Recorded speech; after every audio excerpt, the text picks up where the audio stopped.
Hi friends, నా పేరు Pavan. Welcome to my reviews తెలుగులో. ప్రోమో 2 చూసిన వాళ్ళు చెప్పండి, ఎంతమందికి ప్రోమో 2 చూసిన తర్వాత విష్ణుప్రియ ఓవర్ కాన్ఫిడెన్స్ పీక్స్లోకి వెళ్ళిపోతుంది అనిపించిందో కామెంట్ చేయండి. అలాగే ఆదిత్య ఓం గారు కరెక్ట్గా Nainika dual shades, Nainika confusing game expose చేసినట్టు అనిపించిందో చెప్పండి. మణికంఠ నిఖిల్ విషయంలో ఆ పాయింట్ ఏదైతే ఉందో, ఆ సాక్రిఫైజు, ఆ బుర్ర ఓపడం, ఆ పాయింట్ మీద ఎవరిది రైటు ఎవరు రాంగ్ అనిపించిందో ప్రోమో రిలేటెడ్గానే మెయిన్ లైవ్ వచ్చాక మళ్ళీ చూద్దాం. ఇలాగే ఇంట్రెస్టింగ్గా ఉంది. అలాగే ఆదిత్య ఓం గారు కంప్లీట్గా రేలంగమా అవతారంలోకి వెళ్ళిపోయారా, ఆయన వచ్చింది బిగ్ బాస్ హౌస్ అనే విషయం మర్చిపోయారా అని ఎంతమందికి అనిపించిందో చెప్పండి. ఇంట్రెస్టింగ్గా ఉంది ప్రోమో 2. లైవ్లో ఇంకా నామినేషన్ స్టార్ట్ అవ్వలేదు, బట్ ప్రోమో 2 చూసాక నాకు కొంత ఐడియా వచ్చింది. దాని బేసిస్ మీద నా అనాలిసిస్ చెప్పడం ట్రై చేస్తాను. మీకేమనిపించింది చెప్పండి. వీడియో చూసే ముందు దయచేసి లైక్ చేసి చూడండి. చాలామందికి రికమెండేషన్స్ వెళ్ళట్లేదు, వెళ్ళడానికి హెల్ప్ అవుతుంది. Thank you so much. Promo starting Nikhil ఏమంటాడంటే, ఒకరిని చెప్పినప్పుడు ఫన్గా అనిపిస్తుంది, but it will be very hurting మాటలు వదిలినప్పుడు అని చెప్పి విష్ణుప్రియకి చెప్తారన్నమాట. ఏదంటే మొన్న టాస్క్లో విష్ణుప్రియ ఒక వరస్ట్ మాటలు వదిలేస్తుంది కదా నిఖిల్ని, గాజులు ఒకటే తక్కువ, గాజులు బొట్టు చీర అని చెప్పి చాలా ఇండీసెంట్గా, వరస్ట్గా, ఇంకా చెప్పాలంటే చాలా ఏమంటారు, అది అమ్మాయిని డీమినింగ్ చేసే విధానంగా ఒక అమ్మాయి మాట్లాడడం చాలా చిరాగ్గా, చెత్తగా అనిపించింది. ఆ పాయింట్ మీద నిఖిల్ వేయడంలో తప్పే లేదనిపించింది. మీకేమనిపించింది చెప్పండి. బట్ దానికి ఆమె ఇచ్చిన కౌంటర్ మోస్ట్లీ అది నిఖిల్కి అనుకున్న, వేరే వాళ్ళది అయితే మనం ఏం చేయలేం. ఒకవేళ ఆ కౌంటర్ నిఖిల్కి అయితే చాలా చాలా రాంగ్ అనిపించింది. ఎందుకంటే విష్ణుప్రియ ఏమంటుందంటే, ఈయనకే పెద్ద నోటుదోల ఉంది, ఈయన నాకు ఎలా చెప్తున్నాడో చెప్తున్నాడు అనేది నా పర్సనల్ ఫీలింగ్. అంటే ఈయనకి నోటుదోల ఉంది, ఈయన నాకు చెప్తున్నాడా నోటుదోల విషయం గురించి అని చెప్పి విష్ణుప్రియ అంటుంది కదా నిఖిల్ని. నిఖిల్ది నోటుదోల విషయంలో అయితే నేనైతే ఒప్పుకోలేదు. ఎందుకంటే 24/7 చూస్తాను కాబట్టి నిఖిల్కి నోటుదోల లేదు. నిఖిల్కి ఫ్లిప్పింగ్ నేచర్ ఉంది, ఇన్ఫ్లుయెన్స్ అయిపోవడం నేచర్ ఉంది, మంచి ముసుగులో వెళ్ళే నేచర్ ఉంది, అదంతా ఉంది. అది స్ట్రాటజీ అవని, నేచర్ అవని, ఏదవని. బట్ ఇప్పుడు నోటుదోల కైండ్ ఆఫ్ నేచర్ని నేను నిఖిల్ని ఎక్కడ చూడలే. ఈమె అలాగా విమర్శించడం నాకు కరెక్ట్ విమర్శ కాదేమో అనిపించింది. మీకేం చెప్పండి. ఇప్పుడు ఆదిత్య ఓం గారు ఏమంటారంటే, గేమ్లో మనకి పవర్ ఇచ్చినప్పుడు మన పవర్ మనమే తీసుకోవాలి. పర్ఫెక్ట్. ఈ పాయింట్ మీద కన్ఫామ్గా 100% she deserved for that nomination. ఎవరు? నైనికని ఎలా అయినా వేయచ్చు. గేమ్లో కనబడట్లేదు, బ్యాక్ బిచ్చింగ్ చేస్తుంది, ఇక్కడ మాటలు అక్కడ చెప్తుంది, అక్కడ మాటలకి ఇక్కడ చెప్తుంది. సో ఈయనేమంటాడంటే, ఆ హ్యామర్ గేమ్లో నీకు హ్యామర్ వచ్చినప్పుడు నువ్వు పక్కోడి వైపు ఎందుకు చూస్తున్నావు, నిఖిల్ని ఎందుకు చూస్తున్నావు, నీ ఓన్ డెసిషన్ నువ్వు తీసుకోలేవు అని చెప్పి 100% పర్ఫెక్ట్ పాయింట్ అనిపించింది. దానికి ఆమె ఎలాగో పర్ఫెక్ట్గా, ఆమెకి తెలుగు మాట్లాడడం రాదు, ఇంగ్లీష్లో అడితే పిడితిప్పేదో చెప్తుంది. ఏం చెప్తుందంటే, నేను జస్ట్ నిఖిల్ వైపు చూశాను అంతే, అంతకుమించి ఏం చేయలేదంటే ఆదిత్య ఓం గారు అంటారు, అదే చెప్తున్నా మై పాయింట్ ఈస్ ప్రూవ్డ్. అంటే నీకంటూ ఒక ఓన్ డెసిషన్ లేదని చెప్పి ఆయన ఉద్దేశం బాగా అనిపించింది. ఇక్కడ ఆదిత్య ఓం గారిది కరెక్ట్ అనిపించింది. నిఖిల్ ఏమో విష్ణుప్రియకి రెడ్ ఎగ్ విషయంలో నువ్వు అలా గివప్ ఇచ్చేసావు కదా, అది నాకు నచ్చలేదు. అది పర్ఫెక్ట్ పాయింట్. ఎందుకంటే చీఫ్ అనేది very important thing. Next day big boss కూడా వార్నింగ్ ఇచ్చినప్పుడు మీరు గీక్రిఫైజులు చేయకండి. నాగార్జున గారు కూడా చెప్తారు, మీరు కానీ ఇక్కడి నుంచి సాక్రిఫైజులు ఏ విషయాన్ని సీరియస్గా తీసుకోకపోతే you will be out of house అని చెప్పి. అయినా కూడా విష్ణుప్రియ ఇచ్చిన ఆన్సర్ ఏంటంటే, ఇక్కడ బాగా ఓవర్ కాన్ఫిడెన్స్ అనిపించింది. ఒకవేళ గేమ్ ఆడి ఈ డైలాగ్ వేస్తే కాస్త కోస్త ఓకే, ఓవర్ కాన్ఫిడెన్స్ అయినా ఆమె గేమ్ ఏమీ లేదు, పులిహోర ట్రాక్ నడపడం, క్రింజ్ కామెడీ, మాటలు వదిలేయడం తప్ప ఏమీ లేకుండా ఈమె ఈ టైప్ ఆఫ్ స్టేట్మెంట్స్, ఈ టైప్ ఆఫ్ మాటలు వదిలితే చాలా చిరాగ్గా, గలీజ్గా అనిపిస్తుంది. ఏమంటుందంటే, ఆమె ఏమంటుందంటే, ఆమంట బెస్ట్ ఫామ్ వచ్చినప్పుడే, ఆమెకి ఎప్పుడైతే బెస్ట్ అనిపిస్తుందో ఆమె అప్పుడే అవుతుందంట కెప్టెన్. ఇలాంటి డైలాగ్స్ రీసెర్చ్ చేస్తే గట్టిగా ఇచ్చేసారు. బెస్ట్ బొక్క ఏం ఉండదు బిగ్ బాస్లో అనేది. టైం అనేది చాలా ప్రెషియస్.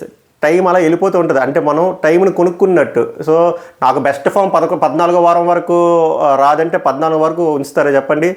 ఏ మినిట్కి ఆ మినిట్కి 100% ఎఫెక్ట్ ఇవ్వాలి, పాజిటివ్ ఇంటెంట్ ఉండాలి, ఆపర్చునిటీని పర్ఫెక్ట్గా గ్రాప్ చేసుకోవాలి తప్ప నేను కెప్టెన్సీ చేయను, నాకు హెడ్ఏక్, నేను పృథ్వీనే గోకుతాను, Prithvi is my dream boy, వీటిగా వచ్చింది విష్ణుప్రియ.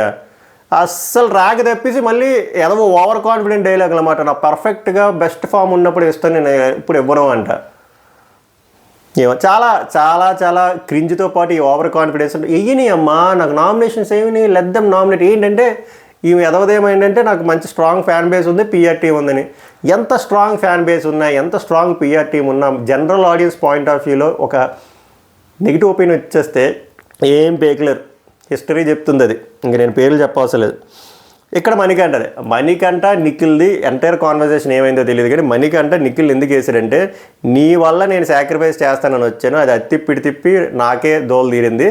సో నువ్వు అక్కడ ఒప్పుకోవడం వల్ల నువ్వెక్కడ చీఫ్ కింద ఉండి నువ్వు డ్రాప్ అయిపోతే మన క్లాన్కి ప్రాబ్లం అని చెప్పి నేను సాక్రిఫైస్ చేశానని చెప్పి ఆయన వర్షన్ ఆయన చెప్తున్నాడు.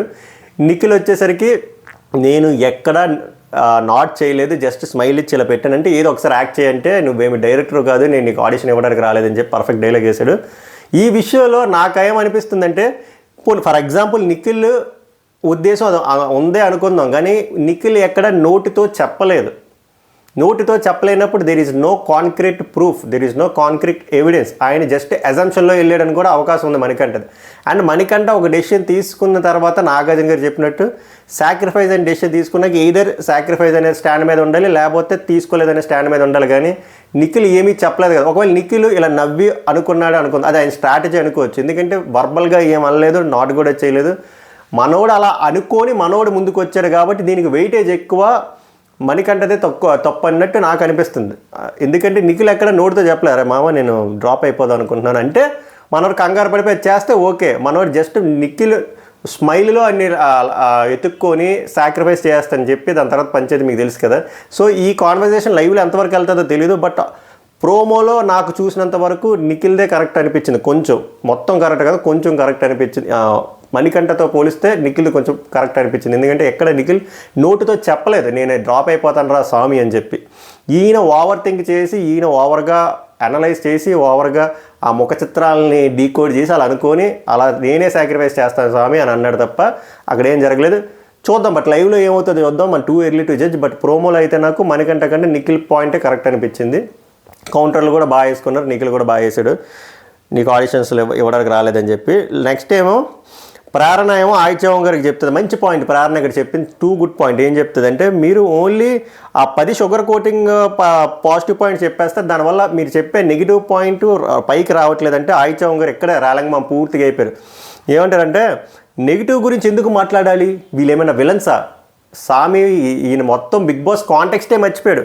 నెగిటివ్ మాట్లాడితే విలన్ కాదు, నామినేషన్లో ఎందుకు వాళ్ళు హౌస్లో ఉండకూడదు అన్నప్పుడు వాళ్ళు లీస్ట్ పర్ఫార్మెన్స్ ఎక్కడ నెగిటివ్ అయ్యారు, ఎక్కడ దానివల్ల హౌస్కి నెగిటివ్ ఇంపాక్ట్ అయింది, ఇలాంటివన్నీ బేసిక్ థింగ్స్. ఈయన ఇవన్నీ మర్చిపోయి నేను లైఫ్లో పాజిటివ్గానే ఉంటాను, నేను విలన్ని చేయను, నెగిటివ్ చేయను, నేను నెక్స్ట్ వీక్ కూడా ఉంటే ఇలానే ఉంటాను అంటే, ప్రేరణ ఒక డైలాగ్ వేసేస్తుంది, మీకు ఎందుకో కాన్ఫిడెన్స్ లేదని అన్నట్టు అనిపిస్తుంది అని చెప్పంటే, ఆయన దానికి హట్ అయ్యి నిప్లోకి వెళ్ళి చేయి పెట్టేశాడు ఆవేశంగా. ఎందుకు ఈ వయసులో ఇలాంటి పాపం, ఆయన చూస్తే జాలనిపిస్తుంది. కానీ ఆయన ఆడుతున్న గేము ఒకవేళ స్ట్రాటజీ అనుకున్నా కూడా అది వర్కౌట్ అవ్వదు. ఎందుకంటే నేను పాజిటివ్గానే ఉంటాను, రాలంగమామలా ఉంటానంటే అవ్వదు. చెప్పాలి, బిగ్ బాస్ హౌస్లో అది అవ్వదు, వేరే షోలో అయితే అవుతుంది కానీ ఇక్కడైతే అవ్వదు. అది ఓవరాల్గా అయితే నాకు చాలా డీసెంట్గా అనిపించింది. ప్రోమో 1 కూడా డీసెంట్గా అనిపించింది. నామినేషన్ స్టార్ట్ అయిన తర్వాత ఓన్లీ ప్రోమో కట్ వరకే ఇది పరిమితమా, లేకపోతే లైవ్లో నిజంగానే వ్యాలిడ్ పాయింట్స్తో కొట్టికి సెచ్చారనేది చూద్దాం. ఒకవేళ ఇంట్రెస్టింగ్ ఏమైనా ఉంటే ఆ లైవ్ అనాలిసిస్తో కూడా మళ్ళీ వస్తా. ఐ హోప్ ఈ ప్రోమో రివ్యూ మీకు నచ్చింది అనుకుంటున్నా. నచ్చితే లైక్ చేయండి, కామెంట్ చేయండి, షేర్ చేయండి. మళ్ళీ నెక్స్ట్ వీడియో కలుద్దాం. Until then good by.